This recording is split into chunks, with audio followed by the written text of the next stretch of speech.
Salut les amis, j'espère que vous allez bien. C'est un plaisir pour moi de vous parler aujourd'hui. Nous allons parler de l'obésité, du surpoids et des maladies chroniques qui suivent. L'obésité étant une maladie qui fait honte parce que les regards des gens ne sont pas faciles d'accepter, de voir une personne immense, peut-être de par son âge ou de sa grandeur, parce que l'obésité porte les yeux, fait porter les yeux sur toi, mais ta vie n'est pas terminée. Alors, l'obésité, c'est la porte d'entrée de toutes les pathologies chroniques. Il est bien vrai que la cause de l'obésité est encore mystérieuse. Mais nous devions faire attention parce que l'obésité peut être, la cause peut être génétique, physiologique,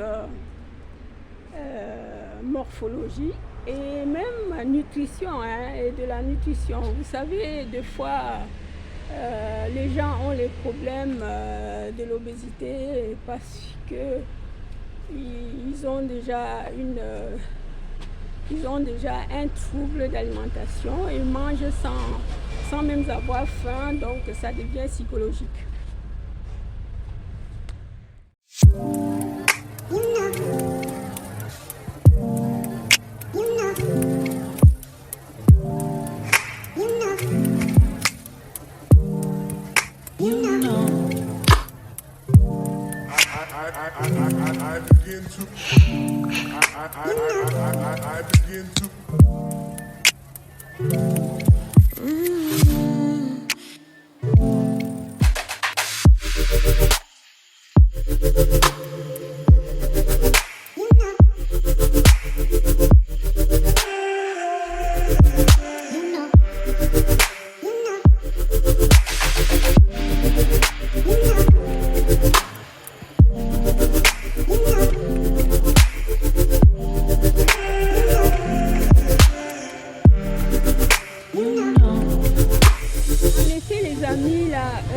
L'obésité ou le surpoids c'est quelque chose qui prend de l'ampleur avec des années, voire même des mois ou voire même des années. Donc ce n'est pas en 2 mois, en 3 mois que l'on peut avoir un surpoids ou l'obésité. Donc il est alors important à chacun de voir si, pardon avec les bruits, il est important à chacun de souvent regarder son poids et de contrôler son alimentation. Surtout, si nous commençons à augmenter, si nous commençons à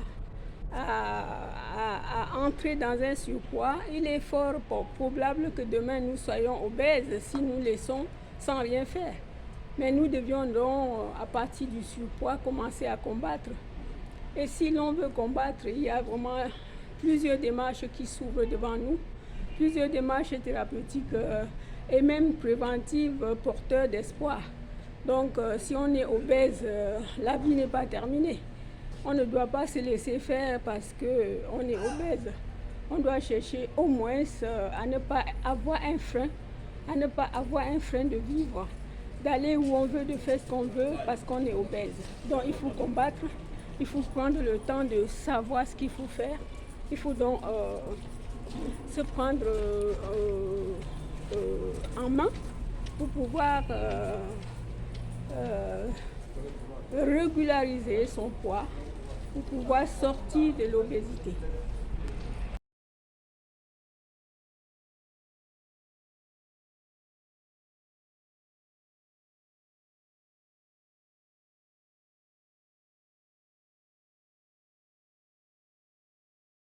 Oui, comme je viens de vous dire tout à l'heure, ça peut être psychologique, physiologique, génétique, morphologique. Mais la plupart du temps, c'est les problèmes d'alimentation qui nous amènent d'entrer dans l'obésité. Donc, lorsque l'on sait déjà qu'il excède son poids, il faut chercher à combattre. Parce qu'après, ça devient un comportement alimentaire. Comportement alimentaire, c'est quoi? C'est que vous mangez sans même avoir faim.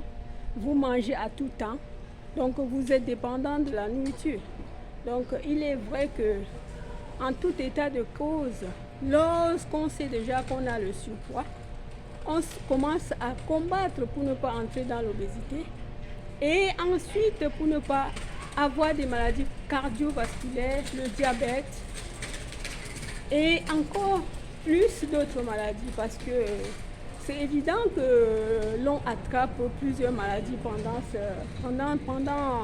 dans l'obésité. L'obésité, c'est une maladie vraiment très grave dont nous devions vraiment faire attention. Il y a des personnes qui sont en obésité qui ignorent leur obésité.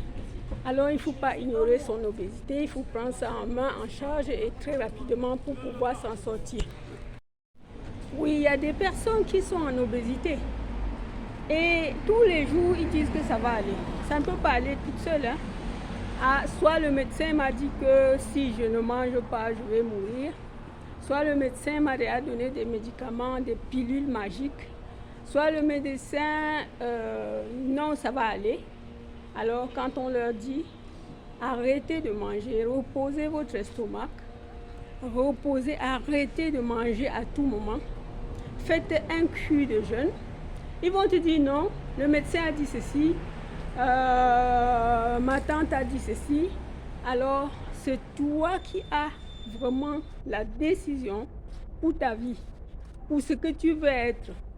Si tu veux sortir de l'obésité, c'est à toi à prendre la décision, à faire des culs de jeûne. Il y a le jeûne, vous pouvez commencer par le jeûne intermittent, vous pouvez commencer par le jeûne hydrique, vous pouvez commencer, il y a plusieurs genres de jeûne. Il suffit d'y être, il suffit de savoir et demander et faire les démarches pour pouvoir se sortir de l'obésité. Alors, quand un homme fait le jeûne peut faire perdre 300 grammes tous les jours pour un homme. Pour une femme, c'est peut-être 200 à 250. Alors, si tu es en obésité et tu veux enlever 10 kilos, tu veux aller enlever 20, par exemple. Si en un an, tu te mets, tu vas tout faire pour redevenir l'homme ou la femme que tu veux. Alors, je te conseille, toi qui es dans l'obésité aujourd'hui, décide-toi pour faire une cure de jeûne.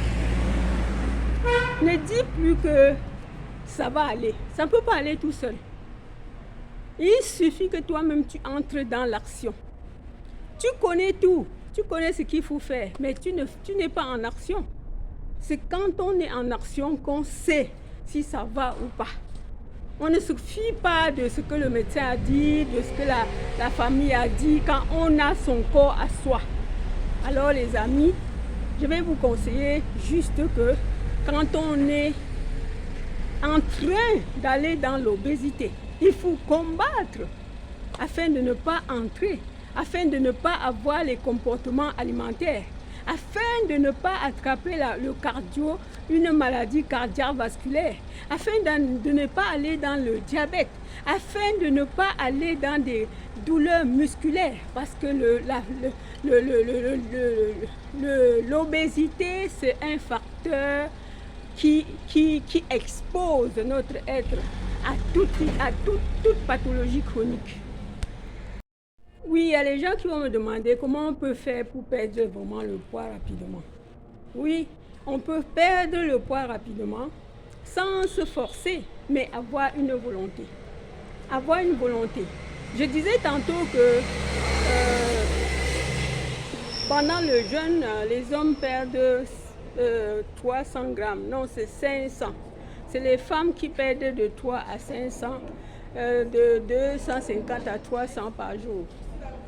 Donc, pour vous dire la conclusion, il est juste recommandé de reposer son estomac, d'entrer dans une cure de jeûne. dans une cure de jeûne qui pourra t'aider à perdre 200 à 300 à 500 grammes tous les jours. Mais tout, c'est la décision. Mais c'est toi qui prends la décision. Ce n'est pas quelqu'un d'autre. Il est temps pour toi de prendre la décision pour entrer dans une cure de jeûne, pour ne pas rester dans la dépendance demain. Parce que la graisse, pendant le jeûne, qu'est-ce qui se passe? Pendant le jeûne, la glucose, la graisse est épuisée.